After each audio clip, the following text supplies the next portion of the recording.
Yes, ready, start. May I say a word here about the population of India? A great deal has been said and written about our tremendous population and how it overwhelms us and how we cannot solve any problem till the Indian population is checked or decimated. Well, I have no desire for the population of India to go on increasing. I am all in favor of the population being checked, but I think there is a great misapprehension when so much stress is laid on this aspect. I entirely disagree with that. I think India is an underpopulated country, and I say this not because I want it to be much more populated. It is underpopulated because I want it to be much more populated. It is underpopulated because large tracts of India are still unpopulated. It is true that if you go to the Gangetic Plain, it is thickly populated. Parts of India are thickly populated, but many parts are not populated at all.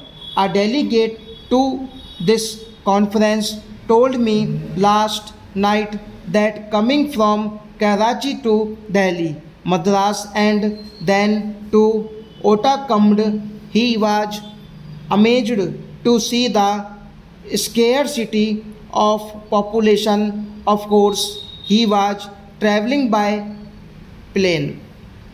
Nevertheless, the whole countryside appeared to him to be sparsely populated, and after all, it is possible to judge whether the country is heavily populated or not. That is a very correct impression because large tracts are not populated. We are overpopulated, if you like, because our productive capacity is low. If we increase our production, agricultural and other, and if the population is put to work for production, then we are not overpopulated. We have these big rivers valley schemes which is in association irrigating land, preventing floods, soil erosion and malaria will produce a very great deal of hydroelectric power, and at the same time we will have industrial development.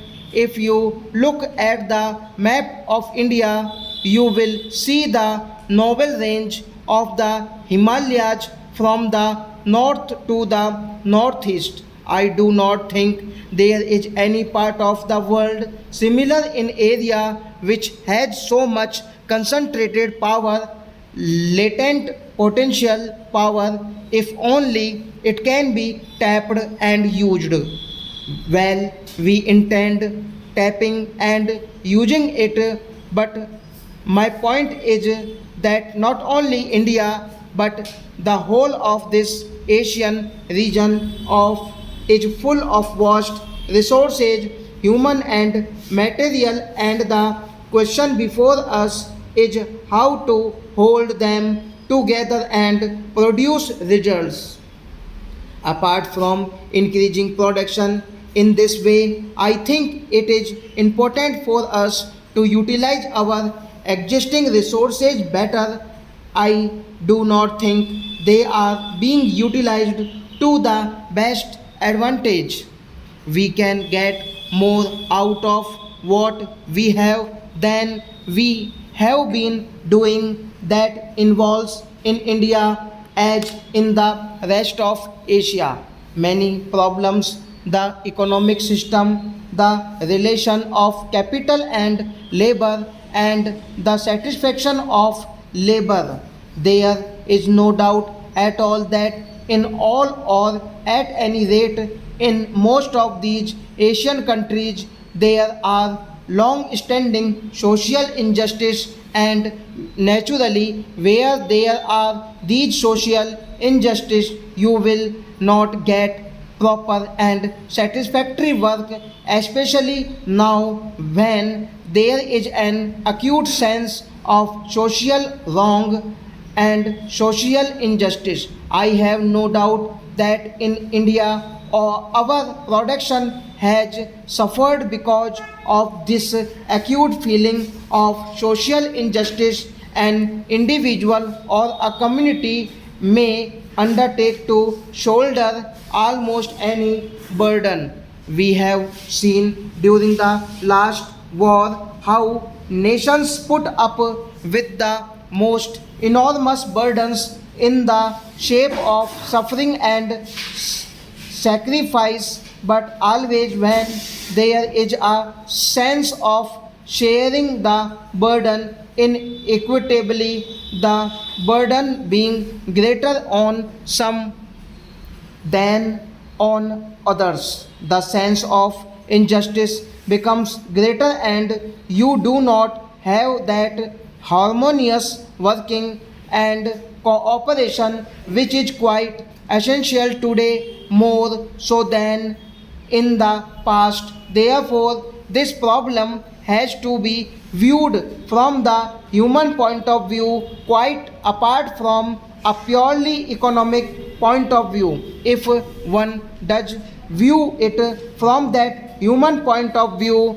if one tries to cooperate without entering into a long argument, I think one can go far in solving it and getting the measure of cooperation even among people who may hold different theories. So I would beg this commission to consider this problem from the human point of view, removing social injustice. The commission, of course, is not going to dictate to each individual country without about its economic structure, but any advice from the commission will no doubt go a long way, and most countries will probably follow it in the largest measure they can.